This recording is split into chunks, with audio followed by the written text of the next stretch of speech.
네, 새해 특집 2023 실적 유망주 탑30 대공개 시작합니다. 이제 15위부터 대망의 1위 종목이 기다리고 있습니다. 과연 어떤 종목이 1위를 차지할지 벌써부터 궁금한데요. 지금부터 그래서 집중해서 보셔야 할 것 같아요. 네, 2부에서도 이 김동엽 와운의 파트너 또 조남준 유한타증권 차장 두 분 계속해서 도움 말씀 주시겠습니다. 네, 자 이제 30위부터 16위까지 참 다양한 업종군에서 실적 유망주들이 나왔는데 15위부터 대망의 1위까지 또 달려가 보도록 하겠습니다. 과연 상위 순위권에는 어떤 종목들이 올라와 있을지 차근차근 또 살펴볼까요? 네, 그러면 이어서 15위부터 11위까지 한번 살펴보도록 하겠습니다. 종목센터 나와주세요. 네, 여기서부터 본격적으로 후반전이라고 할 수 있죠. 후반전인 15위부터 바로 한번 열어보도록 하겠습니다. 15위는 알피바이오가 차지했습니다. 약을 둘러싼 연질 캡슐을 생산하고 있는데요. 국내 연질 캡슐 시장에서 독보적인 1위를 점하고 있는 것으로 알려져 있습니다. 올해부터 신공장 가동에 따라 생산 능력도 확대될 예정이라고 하는데요. 국내 의약품에서 연질 캡슐의 비중이 점차 확대되면서 주문도 크게 늘어 호실적이 기대되고 있습니다. 15위에 랭크했습니다. 이어서 14위 한번 보시죠. 14위는 미디어 콘텐츠주죠. 콘텐츠리 중앙이 차지했습니다. 올해 극장 이익 확대와 방송 편성 증가에 따른 외형 성장이 기대되고 있고요. 종이의 집부터 시작해 최고의 흥행 열기를 보였던 재벌집 막내 아들, 그리고 최근에는 카지노 시즌1 등 굵직한 작품을 시작으로 이익 성장이 기대되고 있는데요. 14위는 콘텐츠리 중앙이 차지했습니다. 네, 점점 순위가 높아질수록 어떤 종목이 나올지 기대되는데요. 13위 한번 열어보시죠. 바로 IT 부품업체 솔로엠이 차지했습니다. 기존 전자 가격 표시기와 함께 전기차 충전용 모듈까지 포트폴리오를 다양하게 구성했는데요. 실적 유망주란 키워드에 알맞게 지난해에 이어 올해도 호실적이 전망되며 새해 들어 오름세를 보였습니다. 12위는 바로 두산 테스나입니다. 과거에는 스마트폰 비메모리 테스트를 주였지만 작년부터는 테스트의 품목을 다변화했습니다. 성장성이 부각되고 있는 종목으로 12위에 이름을 올렸습니다. 벌써 10일이네요. 이 업종이 정말 다양하게 구성되어 있고 어떤 섹터의 종목이 나올지 궁금한데요. 바로 11위는 5G 관련주로 잘 알려져 있는 RFHIC입니다. 작년 4분기 흑자 전환에 이어서 올해는 사상 최대의 실적을 낼 것으로 예상되고 있습니다. 이 버라이즌 투자가 본격화되며 이 삼성약 매출이 급증할 것으로 보이는데요. 1월 들어 외국인 수급도 들어오고 있는 종목입니다. 지금까지 15위에서 11위까지 2023 실적 기대주 알아봤습니다. 스튜디오 받아주시죠. 네, 이제 15위부터 상위권의 실적 유망주들 차근차근 또 풀어가 보도록 하겠습니다. 15위는 알피바이오가 차지했어요. 감기약 대란, 그러면서 이제 의약품 소비가 많아지다 보니 이 연질 캡슐에 대한 수요가 급증하고 있다. 실적이 도대체 얼마나 좋아지는 건가요? 엄청나게 좋아질 것 같습니다. 연절 캡슐이라고 하면 가끔 약을 복용하시는 분들은 아시겠지만 이제 캡슐 자체가 이제 말랑말랑한 그렇죠. 예, 그런 거고 대표적인 우리나라 건기식 중에 생각나는 제품이라고 하면 대용제약의 우르사라고 네. 약간 검은 그 고동색 색깔이 나는데 연절 캡슐로 돼 있거든요. 강낭콩처럼 생긴. 맞습니다. 그 매출 쪽에 그 연절 캡슐을 만드는 회사가 바로 알피바이오라고 생각하시면 되겠고요.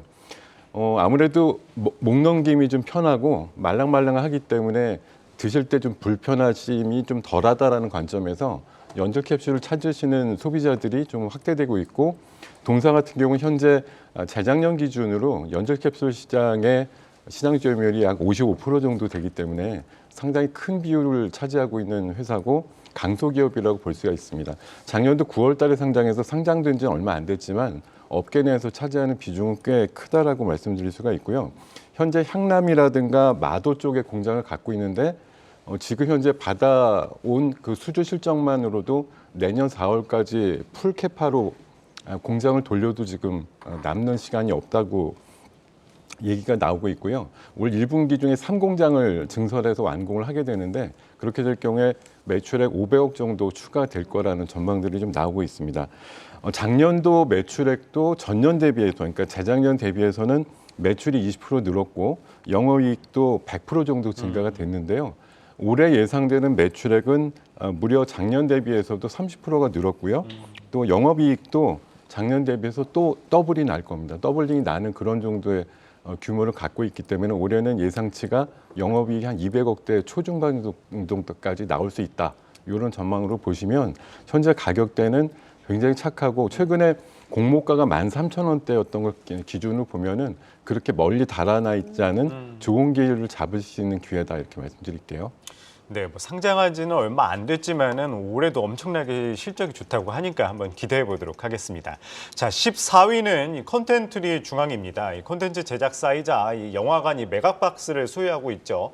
지난해 이 화제의 드라마 이 재벌집 막내 아들 빼놓고 이야기를 할 수 없을 것 같은데 네. 여기에 또 아바타 2까지도 흥행이 괜찮으면서 이 콘텐츠리 중앙 올해도 좀 괜찮다 이런 이야기 나오고 있어요.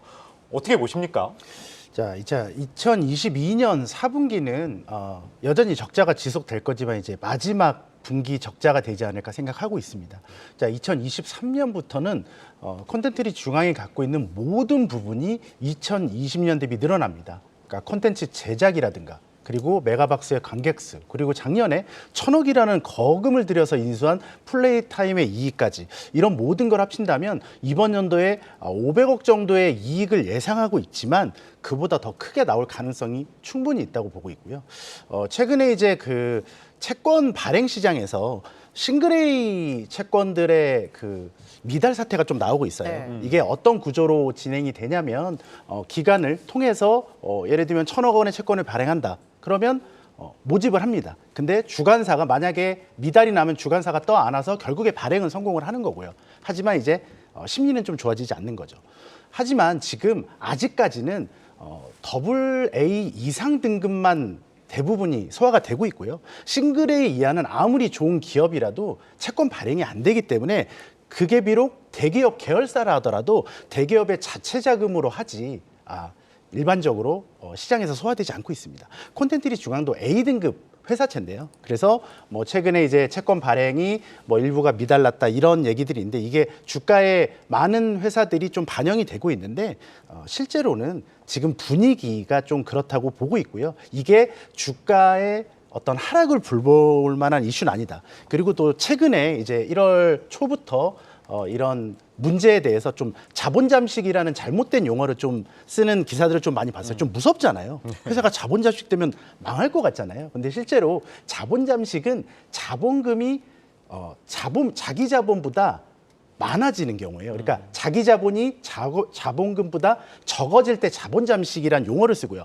당연히 부채가 자본보다 많은 회사는 대부분입니다. 그렇기 때문에 부채가 자본보다 많다고 자본 잠식이란 용어를 잘못해서 쓰면서 회사의 어떤 주가를 좀 하락시키는 그런 요인을 좀 조심하셔야 되겠고요. 오히려 그런 이슈로 좀 하락한다면 상당히 매수할 수 있는 좋은 기회가 될 거라고 말씀드리고 싶고요. 한 가지 더 말씀드리면 부채가 자본보다 많은 회사들은 정말 많고요. 우리가 정말 좋다고 돈을 많이 번다고 생각하는 기업 중에 LG전자, S-오일 이런 회사들조차도 부채가 자본보다 많습니다. 그렇기 때문에 그런 어떤 A등급 회사채에 대한 이슈는 크게 걱정 안 하셔도 되고 이번 연도는 꼭 본업에 집중을 하면 주가 상승이 충분히 네. 보입니다.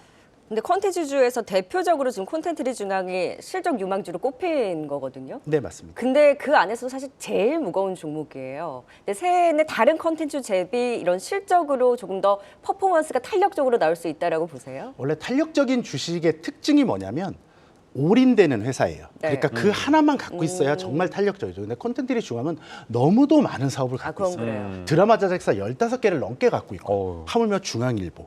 그다음 1,000억을 들여서 산 또 놀이방인 플레이타임. 거기에 또 메가박스 지분 90.8%를 갖고 있습니다. 이런 여러 가지 것들이 하나가 좋으면 하나가 안 좋아지는 그런 게 있어서 실제로 어떤 큰 개선이 일어나지 못했던 게 과거의 콘텐츠리 중앙이었다면 네. 이번 연도는 정말 유례 없이 전 부분에서의 어떤 개선이 일어난다면 지금 현재 시가총액 5천억대에서 거래되고 있는 건 우리나라 전체 콘텐츠 업체 중을 통틀어도 가장 저평가돼 있다라고 네. 할 수 있겠습니다.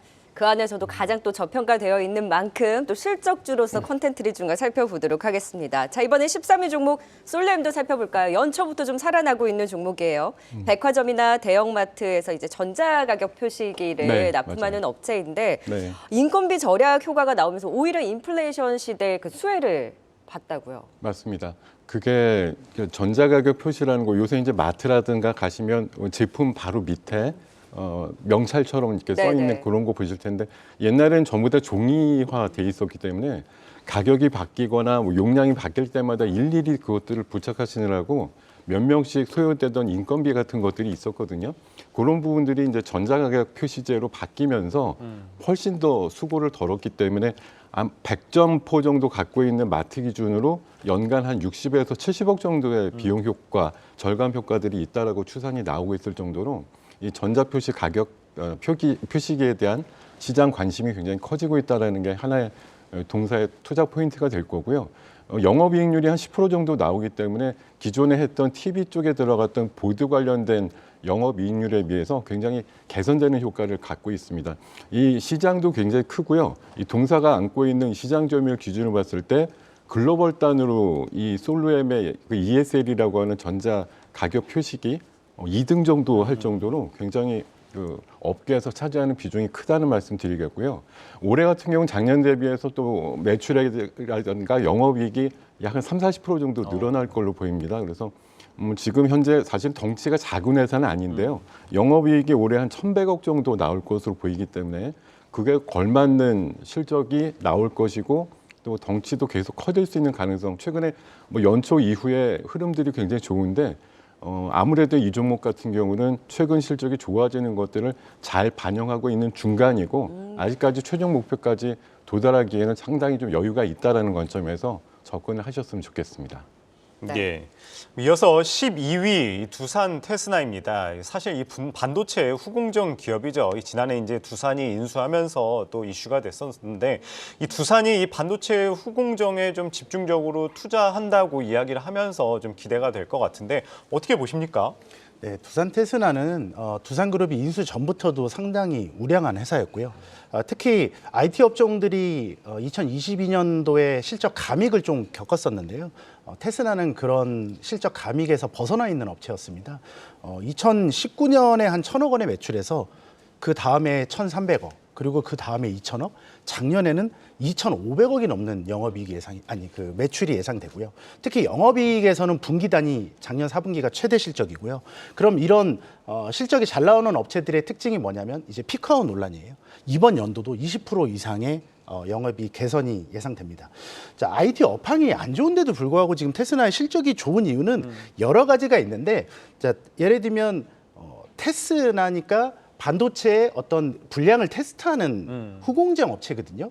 근데 수량이 줄어들잖아요. 그러면 당연히 매출과 이익이 줄어들었어야 되는데 왜 늘어날까라고 보면 단적인 예로 카메라 같은 경우를 들 수 있어요.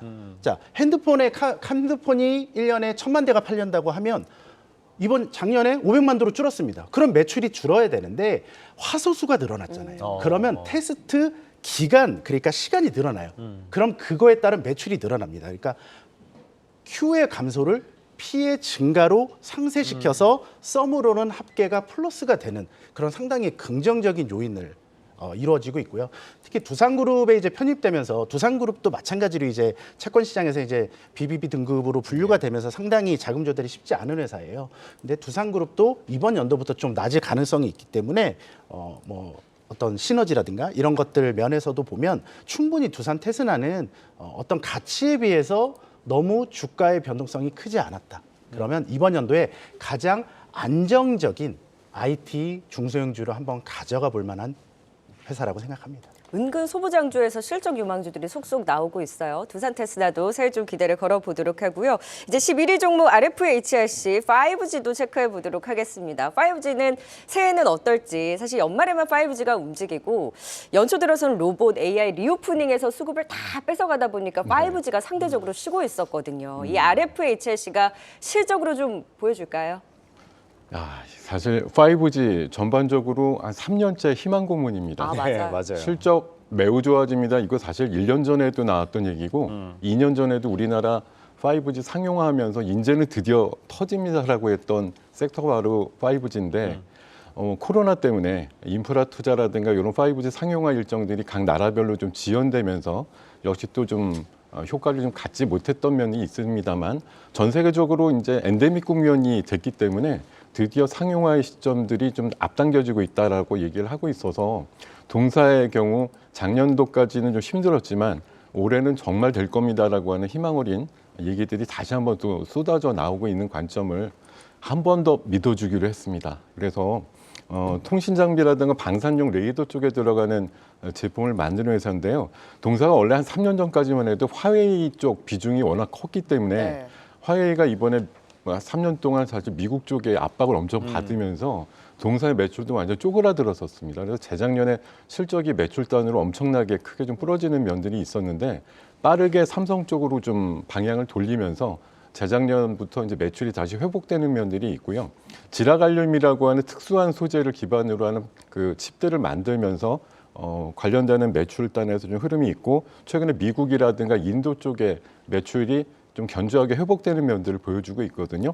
올해 또 SK랑도 실트론이라는 회사랑 조인트 벤처 일정도 좀 준비가 되고 있는 걸로 알고 있기 때문에 삼성 쪽이라든가 SK 쪽으로의 방향성만 확고하게 잡힌다고 하면 지금 예상 나오는 매출액은 올해 1,600억으로 작년 대비해서 50%가 넘고요. 영업이익은 사실 작년도가 너무 좀 별로였기 때문에 250억 정도 예상 나오는 게 24배 정도 증가하는 어마어마하네요. 수준입니다. 없던 게 생기는 수준 아니에요? 완전히 없다가 지금 빈집에 물 들어오는 수준이라고 그러네요. 생각하시면은 오. 올해 한번 5G에 좀 기대감, 팬데믹 다시 안 온다라는 걸 전제로 보면 RFIC의 올해 실적은 좀 믿을만하지 않을까 그런 관점으로 4만 원대 주가가 2만 원 초반까지 부러진 모양들 감안하시면 충분히 매력적이다 이렇게 말씀드리겠습니다. 네, 새해에는 부디 5G가 양치기 소년이 아니라 또 속아줍니다. 부디 실적으로 보여줄 수 있기를 RFHRC가 또 11위의 상위권에 올라왔습니다. 아니 이렇게 개별주 안에서도 속속 실적 유망주들이 나오는 걸 보고 있자니 10위권 내 종목들이 더 기대가 됩니다. 15위 RP바이오부터 11위 또 RFHRC까지 살펴봤고요. 투자 포인트 다시 한번 화면을 통해 확인하고 가시죠.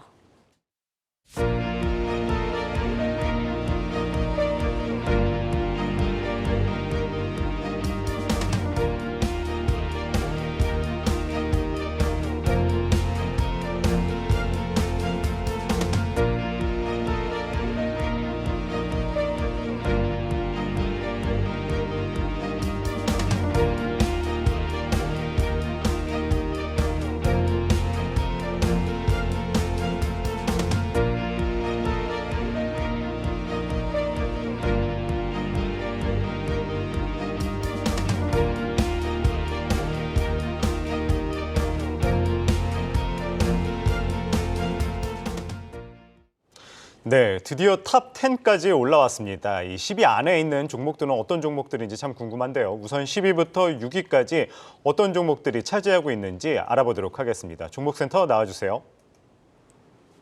네, 어느덧 탑 10 종목들을 열어볼 시간인데요. 10위에는 과연 어떤 기업이 랭크해 있을까요? 10위는 바로 사막 콘덴서입니다. 종합 콘덴서 제조 전문 업체로 전장 쪽 주요 고객사의 수주 동향이 상당히 우호적이라 올해 성장 가시성이 높다고 전망되고 있는데요. MLCC 업종 내에서 투자 매력도가 높고 실적 방어도가 돋보이는 업체라는 평가를 받고 있습니다. 10위에 이름을 올렸습니다. 이어서 9위 한번 보겠습니다. 9위는 에로티 베큐민인데요. 반도체와 디스플레이, 태양광용 건식 진공 펌프 전문 기업이고요. 2020년도부터 연간 영업이익 흑자 전환에 성공한 이후 21년도에 이어 22년도 그리고 올해에도 실적 우상향이 전망되고 있습니다. 9위에 이름을 올렸습니다. 네, 이어서 8위 보겠습니다. 8위는 효성 첨단 소재가 이름을 올렸는데요. 지난 4분기 실적은 비수기와 환율 영향에 따라 실적 부진이 전망되고 있지만 탄소 섬유 수요 급증에 따라 올해 실적 호조세가 지속될 것으로 전망되고 있습니다. 효성 첨단 소재가 8위에 랭크했습니다. 네, 럭키 7. 7위에는 어떤 종목이 올라와 있을까요? 바로 JYP 엔터입니다. 작년 겨울부터 엔터주들 소식이 연일 들려오고 있습니다. 18위에 있는 SM과 함께 JYP 엔터는 7위에 이름을 올리고 있는데요. 왕성하게 활동하고 있는 스트레이키즈와 함께 올 1분기에는 트와이스, 있지, 니쥬가 앨범을 발표할 예정이고요. 특히 올해는 신인 그룹이 대거 등장할 텐데요. 어떤 신예가 나올지 시장의 기대를 받으면서 목표가 상향 리포트도 많이 나오고 있습니다. 다음 6위도 한번 알아볼까요? 바로 S&T 소비 모티브입니다. 이 반도체, 자동차 부품과 함께 이 방위 산업까지 정말 다양한 사업을 하고 있습니다. 이 K5 권총부터 K16 기관총, 120mm 자주 박격포까지 이 소구경 화기의 국산화에 앞장서며 올해부터는 이와 관련된 매출이 본격화될 것으로 예상되고 있습니다. 지금까지 2023 실적 유망주 10위에서 6위까지 하나하나 살펴봤습니다. 네, 10위 사막 콘덴서부터 또 체크를 해볼까요? 생각지 못했던 실적 유망주들도 있지만 사막 콘덴서는 역시 인정이다라고 하는 분위기들이 많아요. 확실히 새해 업황 회복 기대감, MLCC 쪽에서 나오고 있는데 사막 콘덴서도 가장 탄력적으로 움직이기도 했습니다. 연초 저점 대비 꽤 반등을 했는데 숫자 나오면서 추가 상승 여력 얼마 더 가져갈 수 있을까요? 그러니까 사막 콘덴서는 기존에 이제 MLCC, IT, 휴대폰 이렇게 나눠졌어요. 그래서 휴대폰이 많이 팔리는 2015년 전후로 해서 삼성 갤럭시 시리즈가 히트를 하면서 엄청난 주가 상승을 이뤘습니다. 근데 그 이후에 고점을 찍고 거의 몇 년간을 계속해서 하락하고 있는데요. 그만큼 이제 IT에서 MLCC 단가 이런 것들이 좋지 않다는 거죠. 근데 회사가 그동안에 거기에 머물지 않고 계속해서 기술 개발과 수요처 다변화를 하면서 회사가 좀 많이 바뀌었어요. 그래서 원래는 거의 90% 이상의 MLCC가 휴대폰에 들어갔는데 이번 연도부터는 이제 논 IT 향으로만 40% 이상이 들어가고요. 실제로 전장량 매출이 작년 기준으로 봤을 때 29%인데 IT 매출이 28%예요. 이미 전장용 업체로 좀 탈바꿈했다고 좀 볼 수가 있고요. 실적 면에서 보면 이런 변화된 모습 때문에 IT 업체들의 실적이 되게 감익이 많이 됐는데 예. 앞서 말씀드린 종목과 마찬가지 테스라처럼 감익이 없었어요.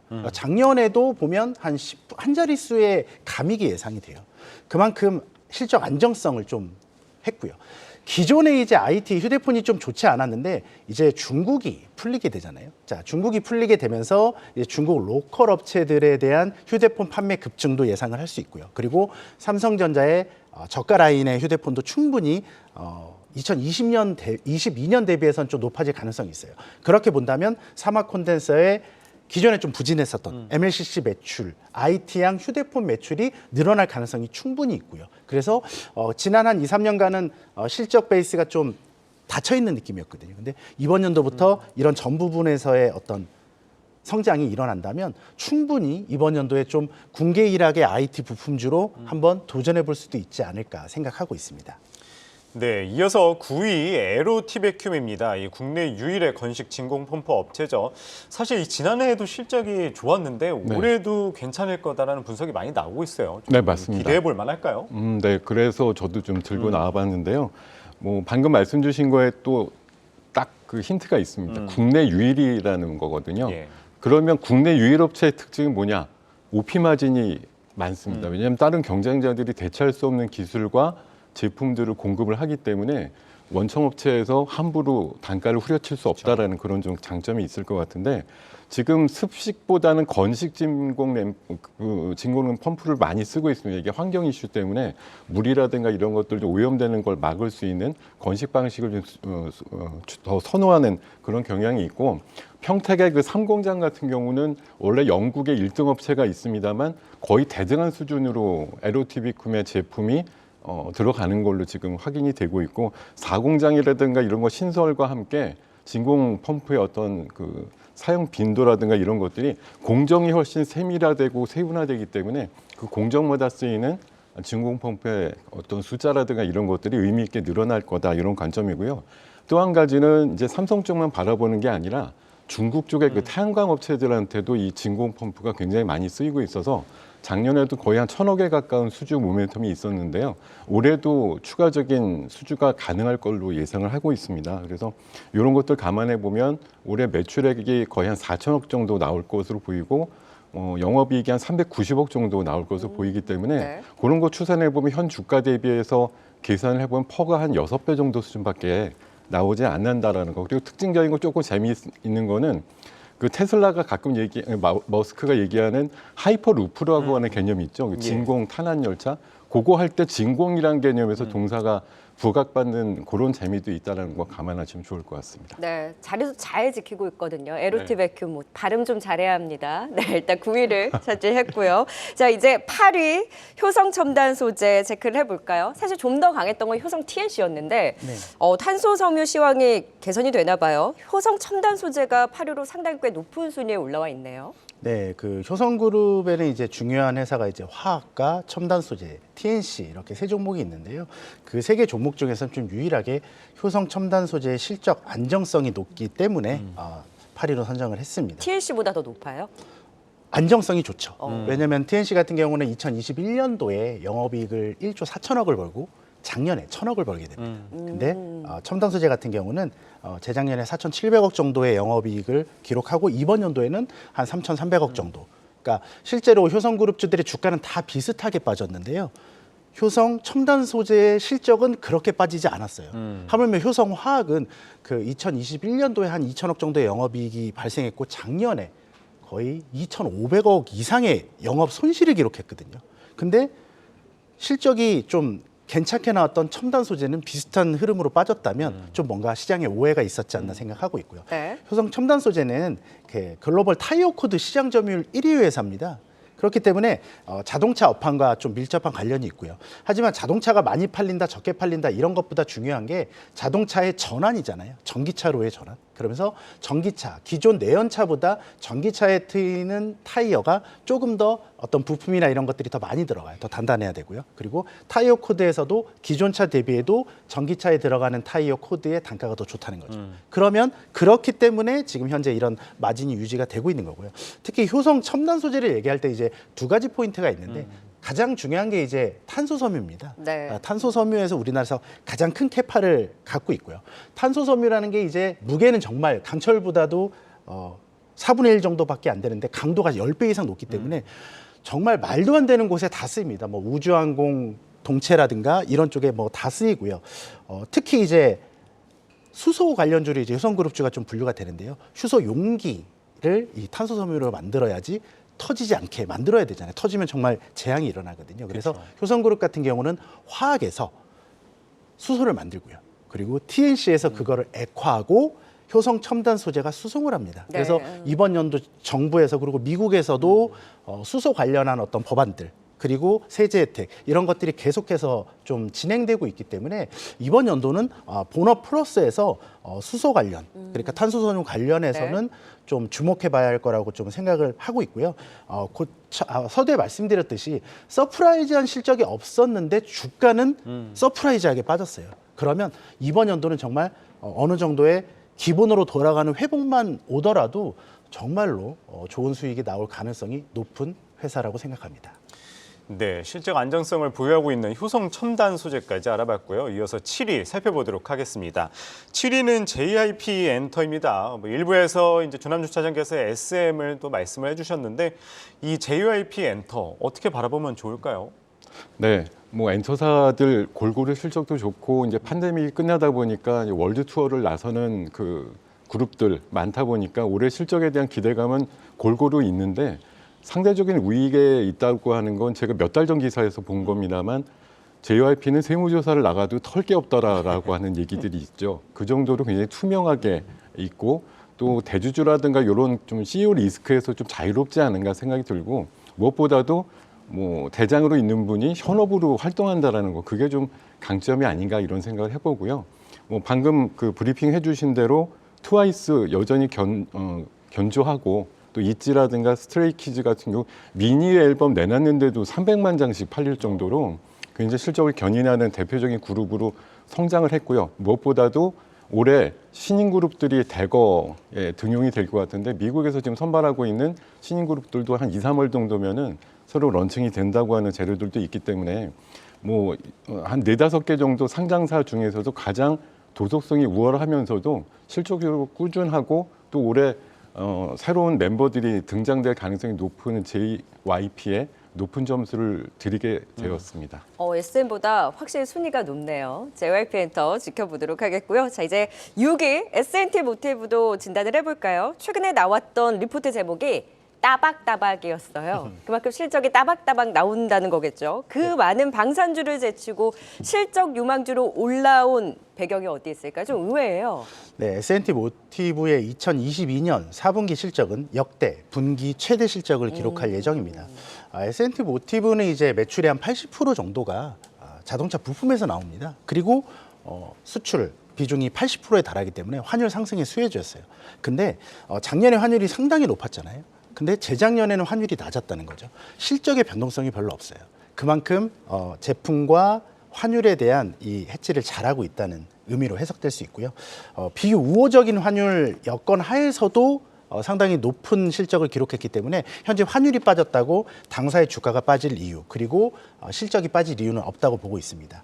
앞서 말씀드렸듯이 자동차 부품이 이제 80%인데 나머지 매출은 도대체 무엇인가? 두 가지인데요. 바로 방산하고 반도체입니다. 네. 방산에서 보면 우리 이제 군대에 다녀오신 분들은 다 알겠지만 뭐 K3 기관총 이런 것들이 있어요. 그런 것들을 이제 만들고 있고요. 그리고 당사에서 지금 너무 오래됐어요. 이제 군대에서 보면 참 되게 좀 노후화된 총기를 쓰고 있거든요. 이거를 전부 다 지금 신형으로 다 바꾸고 있는 작업을 진행하고 있고요. 그리고 반도체 부분에서는 주 거래처가 어플라이드 머티리얼스예요. AMAT라고 하죠. 시가총액 100조가 넘는 글로벌 IT 장비 회사고요. 거기에서도 반도체 매출 비중을 일으키고 있고요. 그리고 예전에는 90% 이상이 대부분 자동차 부품 매출이었는데 이쪽 방산 쪽과 그리고 반도체 쪽에서 매출 비중이 조금씩 늘어나고 있습니다. 이런 여러 가지 것들을 했을 때 안정적인 자동차 매출의 추가적인 모멘텀으로 생각해 본다면 주가는 정말 보시면 움직이지 않는 주식이에요. 정말 바닥에 이렇게 있는데요. 이번 연도에는 좀 주목해 봐야 될 그런 회사가 아닌가 생각하고 있습니다. 네, 이제 소근소근 말씀을 해주시고요. 네, 일단 바달권 텔프에 대한 기대감, 또 S&T 모티브 실적 유망주로서 주목해서 보도록 하겠습니다. 의외의 실적 유망주들을 찾아가는 것 같아서 의미가 있는 것 같습니다. 12 사마컨대에서부터 5위 S&T 모티브까지 살펴봤고요. 화면을 통해서 또 투자 포인트 다시 한번 짚어보고 가시죠.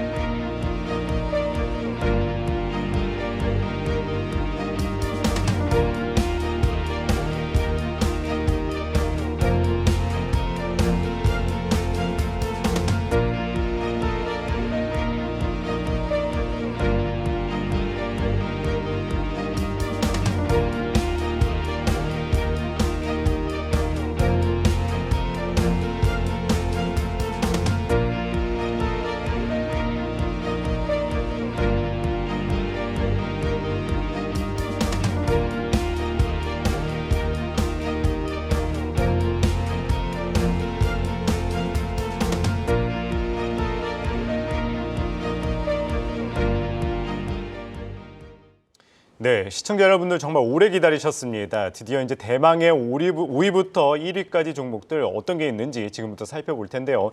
2023 실적 유망주 탑5 내에 어떤 종목들이 있는지 전해드리겠습니다. 종목센터 나와주세요.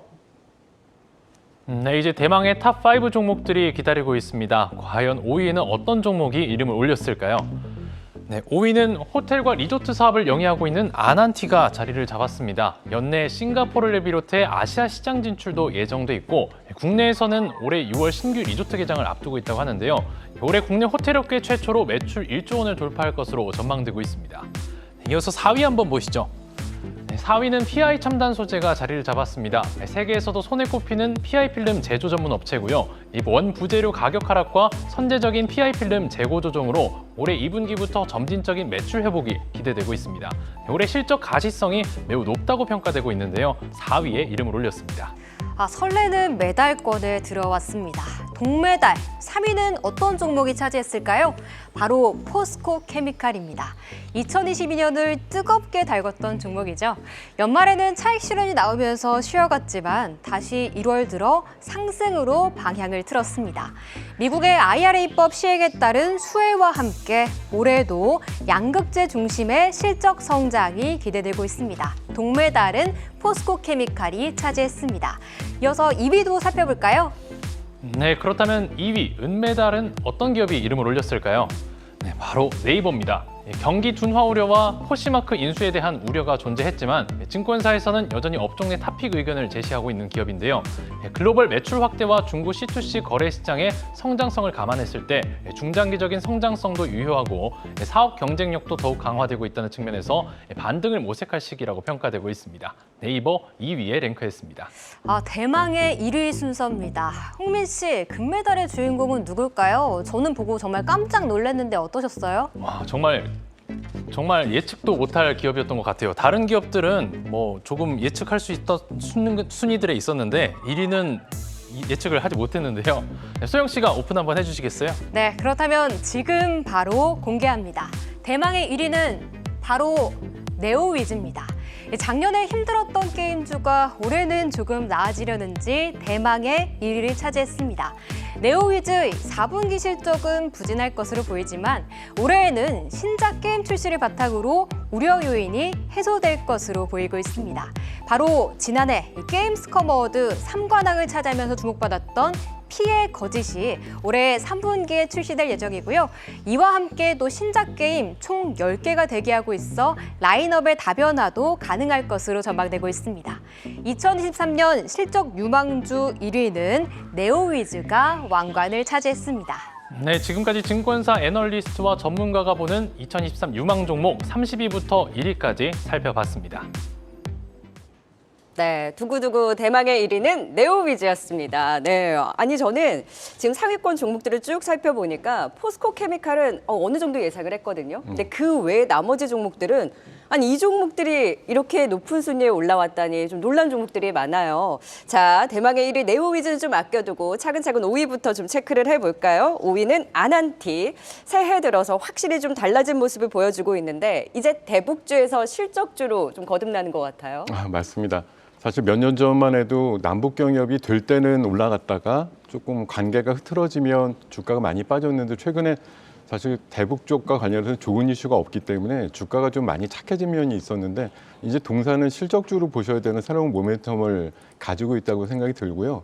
특히 이제 부산 기장 쪽에 올 6월 달에 완전 오픈을 하는 빌라주드 아난티라고 하는 럭셔리 리조트가 있는데요. 그것과 관련해서 굉장히 새로운 신규 모멘텀이 생길 걸로 보이고 이게 작년까지 그 부채로 잡아있던 분양 선수금이 한 3천억 대가 되는데 이게 이제 매출로 인식이 될 거고 또 분양 잔금이 한 5천억 정도 들어올 걸로 보입니다. 그래서 이런 것들이 회계적으로 일단 숫자를 보면은 뭐 지금까지 나온 어떤 기업보다도 매출단에 작년보다 올해 그 증가되는 부분들이 가장 우위에 있는 종목이다라고 보실 수가 있는 게 작년도 매출이 3천억 대였는데 올해 매출은 1조 1천억 대 정도로 일단 잡힐 것이기 때문에 이번 우리 방송의 그 실적 유망주라는 개념 컨셉에 봐서는 가장 부합되는 종목이다라고 네. 볼 수가 있겠고 영업이익도 3,500억 대 정도가 나올 겁니다. 현재 시가총액이 한 6천억 대 초반 정도를 감안하시면 PR 단으로 계산해 보면 한 2배 내지 3배밖에 나오지 않는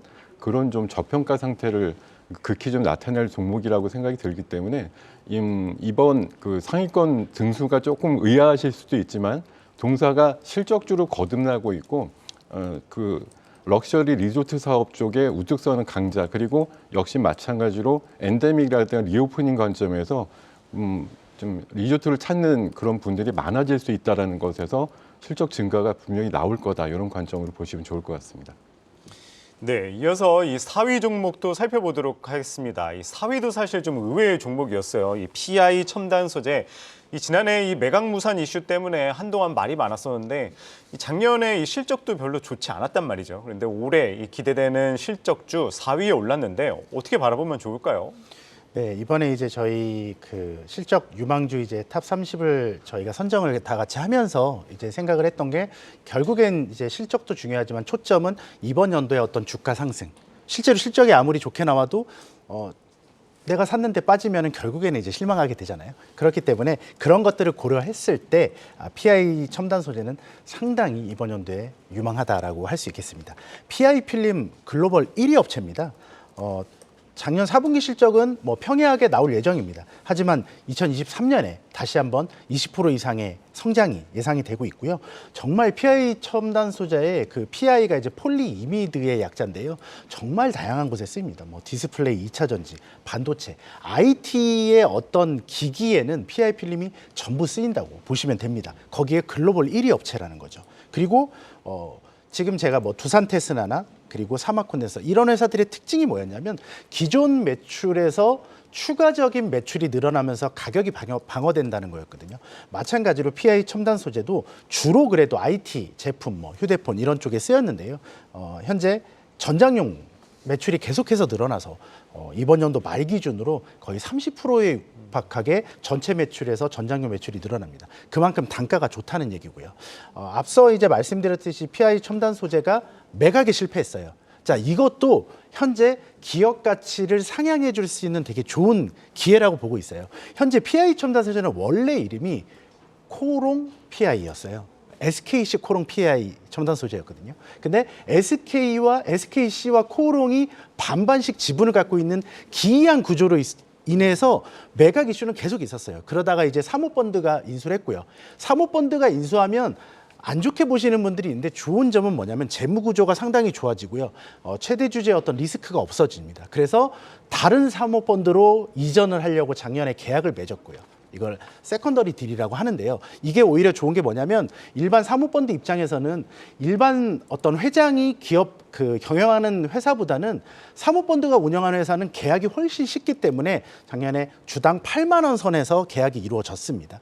그래서 납입을 해야 되는데 일방적으로 홍콩계 사모펀드에서 매수를 포기를 했고요. 이거에 대한 결과가 어저께 최종적으로 매수를 포기했습니다. 자, 그렇게 된다면 향후에 당사는 소송을 걸 거고요. 자, 주가가 내려갔잖아요. 그렇기 때문에 좀 포기한 걸로 보고 있는데 이거는 좀 업계에서는 좀 약간 비상식적인 이슈고요. 아마 소송에서도 일정 부분 플러스 알파를 받아낼 걸로 보고 있고요. 그러면 현재 최대 주주인 이 펀드에서 얼마의 엑시트를 해야 되느냐도 되게 중요하거든요. 근데 주당 2019년도에 38,300원에 들어왔어요. 자, 이거를 8만 원에 팔려고 했는데 이게 딜이 무산된 거죠. 그렇게 본다면 좀 합리적인 의심에서 한 5만 원에서 6만 원 선에서 어떤 적절한 타격점을 찾은다면 주가 상승의 어떤 모멘텀이 크게 나오지 않을까라고 생각해보고 있습니다. 네, 4위 PI 첨단 소재까지 진단을 해봤고요. 이제 점점 1위와 가까워져 갑니다. 3위 포스코 케미칼도 진단을 해볼까요?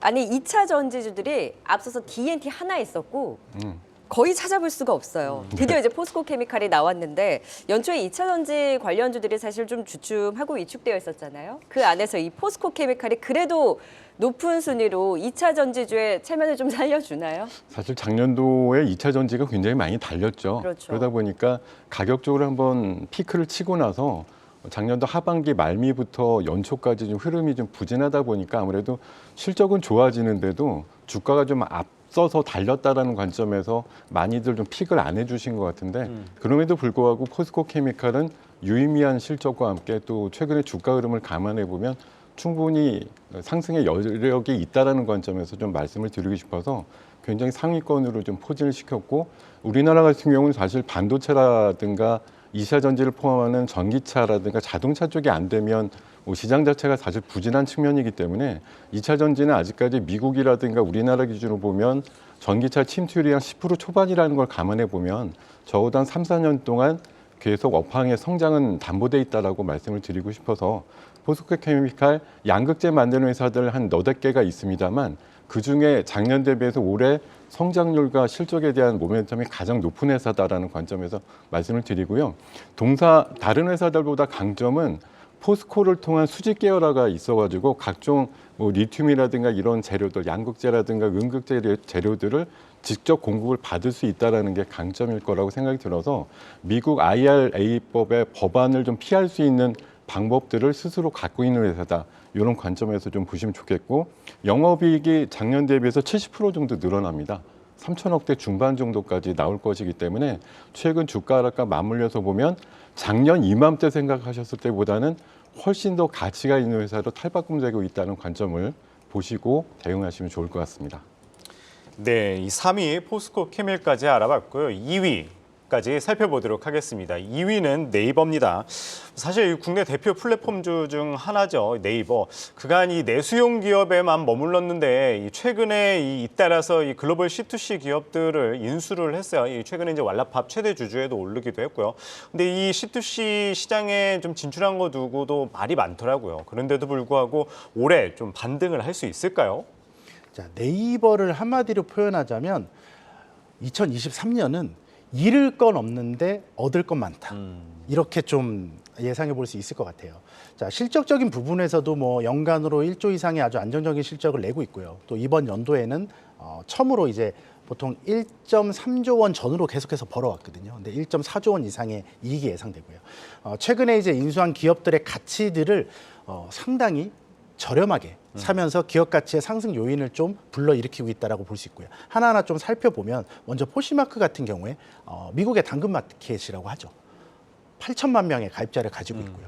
한때 기업 가치 10조 원에 달했던 회사입니다. 현재 1.5조 원에 매수를 했고요. 우리나라에서 당근마켓이 있잖아요. 그쵸. 가입자 2천만 명의 1조 원의 가치를 인정받았었습니다. 그렇게 본다면 과연 1.5조 원의 가치를 비싸게 샀느냐라고 한번 생각을 해볼 필요가 있고요. 두 번째는 최근에 이제 웹툰 관련해서 아주 큰 이슈가 좀 불고 있잖아요. 글로벌하게 우리나라가 1위 하는 것들이 많이 있지만 그래도 웹툰은 정말 시장을 열었다고 해도 정말 과언이 아닌데요. 예. 캐나다의 이제 웹소설 업체를 6천억에 인수한 적이 있어요, 네이버가. 자, 웹소설이 웹툰의 어떤 시초가 되는 거고요. 그걸 웹툰으로 만들고 영화로 만들고 이런 구조가 진행이 되는데요. 자, pop시마크와 웹툰이 이게 엄청난 관련이 있는 거죠. 자, 북미 1위의 웹소설 업체를 인수해서 웹툰 생태계를 확장하는데 포시마크를 인수했잖아요. 자, 포시마크를 이용하는 사람들한테 웹툰, 저희도 웹툰을 볼 때 뭔가를 보면 포인트로 줘서 그걸로 보기도 하거든요. 이런 식으로의 어떤 시너지를 생각한다면 상당히 가치가 있다. 또 하나, 최근에 카카오 엔터테인먼트의 가치가 10조 원이 좀 넘게 인정받았잖아요. 자, 여러 가지 조금 다른 면도 있지만 실제로 네이버 웹툰이 이제 나스닥에 상장을 좀 계획을 향후에 하고 있는데 과연 몇 조를 받을까? 어쨌든 사측에서는 10조는 당연히 넘을 거다라는 생각을 하고 있습니다. 그렇게 여러 가지로 본다면 충분히 좀 뭐라 그럴까, 막혀 있는 어떤 회사의 성장판이 하나하나 뚫리다 이번 연도에 그게 폭발을 해서 같이 합쳐지는 그런 어떤 빅뱅이 일어나는 해가 되지 않을까. 그래서 연말이 된다면 그때 그런 가격이 있었구나. 이런 생각을 할 정도의 2023년이 기대되는 네이버입니다. 그 말씀 기억할게요. 연말에 그 가격대에 있었다니 하는 그 네이버. 사실 네이버 갖고 계신 분들 얼마나 고생을 많이 하셨어요. 새해에는 부디 실적과 함께 다시 좀 일어서는 모습 기대를 걸어보도록 하겠습니다. 저는 네이버도 좀 의외였는데 대망의 1위가 사실 더 의외였습니다. 그 1위 네오위즈가 차지를 했죠. 아니 네오위즈가? 라고 생각하시는 분들 굉장히 많으실 것 같은데 저는 오히려 뻔하지 않아서 신선해서 좋은 것 같아요. 지금 기대작인 피해 거지 출시를 앞두고 있는데 출시가 되기도 전에 벌써 실적 유망주인가요? 네, 피해 거짓은 아마 올해 3분기 중이기 때문에 아직 실적에 대한 모멘텀이 채 반영되지 않았다라는 게 연초 대비해 보면 기회가 아닐까 생각이 들고, 제가 무엇보다도 가끔 방송에서 말씀드립니다만 게임 43년 차라고 제가 얘기를 드리거든요. 게임의 진심이고 게임 감별사다 이렇게 말씀을 드리는 프로게이머세요. 관점이라 사실 오늘 1등의 어떤 네오위즈에 조금 제 사심이 들어가 있기도 합니다. 네. 게임주 중에 이 녀석 이번에 터질 것 같은데 한번 욕심내보자 이런 생각이 들었고요.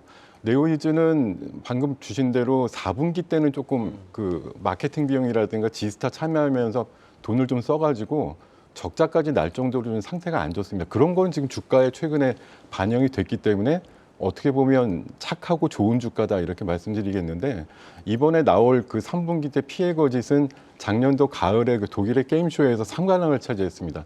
근데 동사가 이번에 예상하는 올해 판매 예상량은 한 100만 개 정도 생각을 하고 있더라고요. 근데 최근 5년 동안 그 독일 게임쇼에서 3관왕 정도 이상의 타이틀을 딴 회사들의 게임이 그 다음에 출시되면은 보통 2년 사이에 1000만 장에서 1500만 장 정도 팔렸거든요. 그래서 동사가 왜 이렇게 보수적으로 예상을 했나라는 관점에서 저는 그거 이상의 가격적인 어떤 실적적인 슈팅이 나올 거라고 저는 생각을 하고 있고, 보수적으로 추정을 했는데도 작년도 200억대 영업이익에서 올해 한 900억대 정도를 보고 있습니다.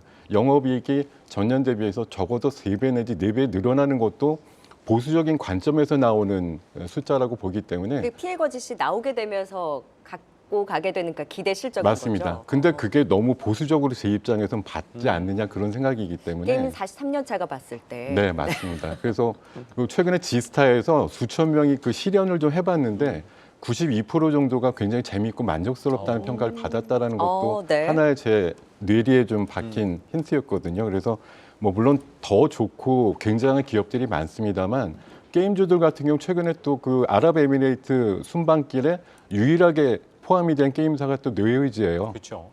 그리고 아랍에미레이트도 그 블록체인 기반의 게임 같은 거는 굉장히 관심들이 많고 동사도 그런 게임을 또 1분기 중에 출시도 하는 일정도 있기 때문에 그런 협업 관계 쪽에서도 관심을 좀 가질 만한 모멘텀을 갖고 있다는 점에서 강력하게 좀 보셨으면 좋겠다. 그리고 저도 1년 있다가 연말쯤에 평가를 받을지 모르겠는데 꼭 옆서 아까 조남준 차장님 말씀해 주신 것처럼 지금이 제일 싸다 이런 평가를 좀 받았으면 좋겠네요. 네, 게임 43년 차만 기억이 날 것 같은데 그와 함께 네오위즈 과연 새해 이제 처음 시작에 이렇게 말씀을 해주신 또 대망의 1위로 꼽힌 만큼 연말에 어느 정도의 이런 기대감을 반영한 자리에 있을지 지켜보도록 하겠습니다. 그러면 네오위즈가 지금 자리에서 봤을 때 모멘텀까지 봤을 때 실적까지 감안을 했을 때 제일 매력적이세요? 저 개인적으로요. 네. 네, 제가 보는 눈으로는 매우 매력적이고 동사가 갖고 있는 뭐 한 7만 원대 이제 역사적인 고점이 있습니다만 조심스럽게 좀 돌파 가능성을 좀 보고 있습니다. 네, 지금 증권사 애널리스트와 또 전문가 등의 의견을 총취합을 해서 심혈을 기울여서 또 종목과 그 순위를 선정한 만큼 순위가 높으니까 매수다라기보다는 이런 종목들이 실적 유망주로서 기대가 되고 있고 또 유망하게 보고 있다라는 정도로 참고해 보시면서 새해 전략 세워보시는데 또 주의 깊게 또 같이 살펴봐 주시면 좋을 것 같습니다. 네, 다시 한번 아나티부터 네오위즈까지 투자 포인트 화면을 통해 정리하고 가겠습니다.